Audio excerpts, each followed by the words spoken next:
வணக்கம் தோழர்களே. கண்டத பேசி தொண்டையிலே மிதி வாங்கி போரட வர்றடெல்லாம் பொடனி அடி வாங்குற நம்ம அண்ணன் சீமானை பத்தி தான் இந்த குட்டி ஸ்டோரியில பேச போறோம். அதுலயும் பத்திரிகையாளர்கள் போட்டு பொழந்து வெளுன்னு வெளுக்க உன் நம்பரை கொடுன்னு அன்னை கதர்ன காட்சியை பாக்குறதுக்கே கண்கொள்ளா காட்சியா இருந்துச்சு.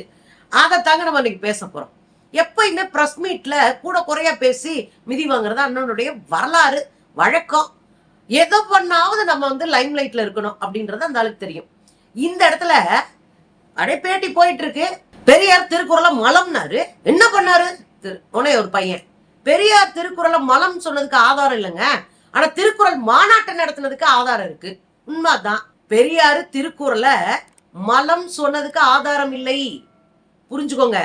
எந்த இடத்துல ஆதாரம் இல்ல, இவங்களா சொல்லி தர்றானுங்க. ஆனா திருக்குறள் மாநாட்டை நடத்தினதுக்கு ஆதாரம் இருக்கு. உண்மை என்ன தெரியுமா?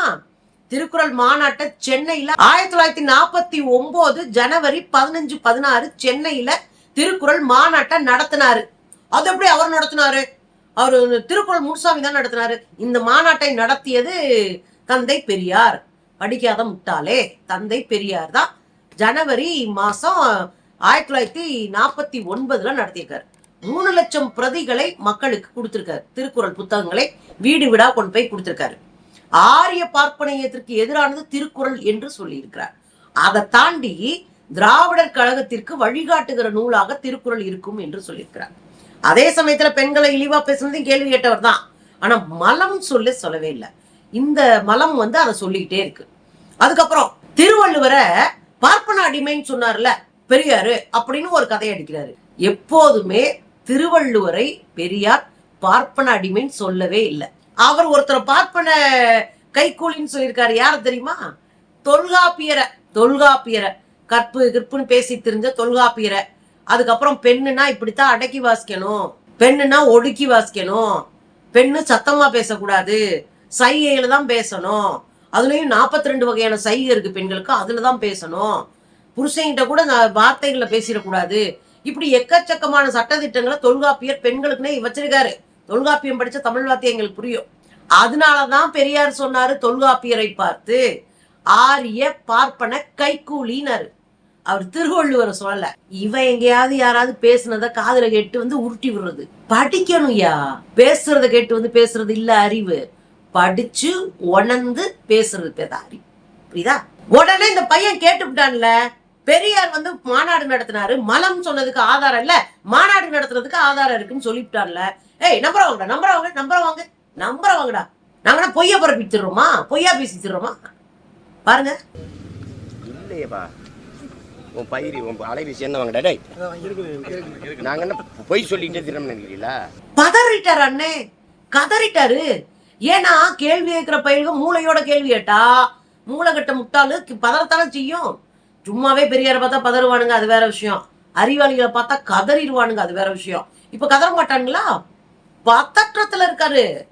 அது இந்த பயிலுக்கு கரெக்டா கேட்ட உடனே நம்புறவங்க என்ன கிழிச்சு விடுவேன். ஒன்னாக்க அடிக்கி வரும்போதே அங்க பிரியாணி போட்டாதான் 10 பேர் உட்காருவாங்க. பிரியாணி போட்டு பாட்டு கச்சேரி நடத்திக்கிட்டு இருந்த நீயே, பொன்னாட்டி பிள்ளைகளை விட்டுட்டு ஓடி போன வீர நீயே, நீங்க இங்க உட்காந்துட்டு நம்பரை கொடுன்னா பயந்துருவாங்களா?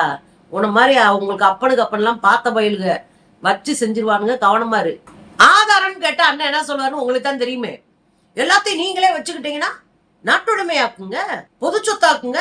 சின்ன சின்ன எழுத்தாளர்கள் அதெல்லாம் பொது சொத்தாக்கும் போது இதையே ஆக்கக்கூடாது. பொது சொத்து ஆக்குறதோ ஆக்காதோ அவங்க விருப்பம். ஏன்னா அங்க ஒரு ட்ரஸ்ட் இருக்கு, ஒரு அமைப்பு இருக்கு. அந்த ட்ரஸ்ட் கீழே தான் அந்த புத்தகங்கள்லாம் இருக்கு. அதை கேட்கறதுக்கு உனக்கு ரைட்ஸ் கிடையாது. 1. 2வது, பெரியார் இன்னைக்கு பேசினார்னா நாளைக்கே அது குடியரசுல வெளியே வந்துடும். அதனால எல்லாமே மக்கள்கிட்ட போய் சேர்ந்துடும். 3வது, பெரியாருடைய எழுத்துக்கள் எல்லாவற்றையும் கிட்டத்தட்ட முக்காவாசிய புத்தகமா போட்டாச்சு.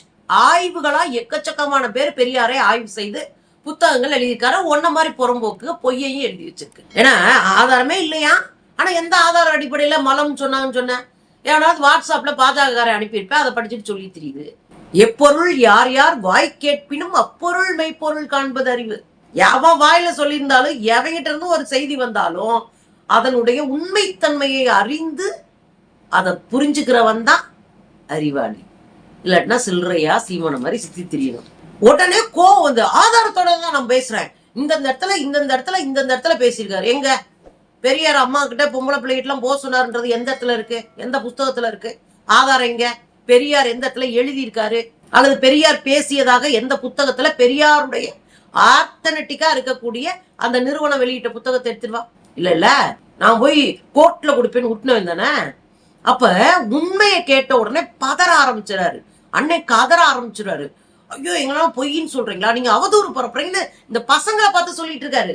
உண்மையிலேயே பெரியாரை பற்றி அவதூறு பரப்புவது, அதற்காக காசு வாங்கி கஞ்சி குடிப்பதெல்லாம் சீமான் தான்.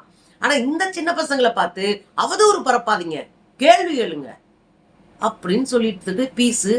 நமக்கு என்னன்னா ரொம்ப டாமினேட் பண்ணி ஒரு பிரஸ் மீட்ல அப்படி இப்படின்னு உருட்டிட்டு இருக்கிற சீமான இன்னைக்கு கதற விட்டான் பாரு இந்த பையன். போன் நம்பரை கொடுன்ற அளவுக்கு வேற லெவல் அடிங்க. அப்பப்ப அப்படி விழுந்தாதான் இது மாதிரியான பீஸுங்கெல்லாம் திருந்துங்க போல இருக்கு.